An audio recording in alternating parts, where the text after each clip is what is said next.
क्या आप छोटी-छोटी बातों पर या बगैर किसी वजह के रो पड़ते हैं? किसी की ज़रा-सी ऊँची आवाज़, एक जुमला और कभी किसी की नरमी पर भी आँखें भर आती हैं। इन सब सूरत-ए-हाल में आप खुद भी हैरान होते होंगे कि मैं इतना ज़्यादा रिएक्ट क्यों कर रहा हूँ?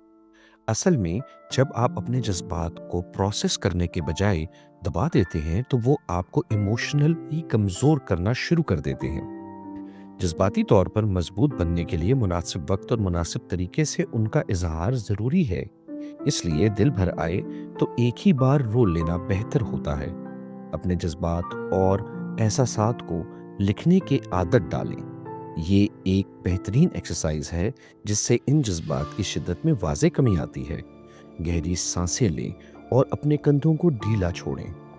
याद रखें, आप जितना अपने जज़्बात को दबाएँगे, वो आपको उतना ही कमज़ोर करेंगे।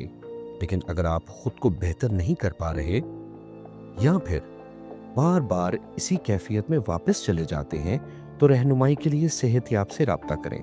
सेहतयाब एक ऑनलाइन प्लेटफ़ॉर्म है, जहां आप मुख्तलिफ़ काउंसलर्स, थेरेपिस्ट्स और साइकोलॉजिस्ट से बात कर सकते हैं और अपने मसाइल का बेहतर हल जान सकते हैं।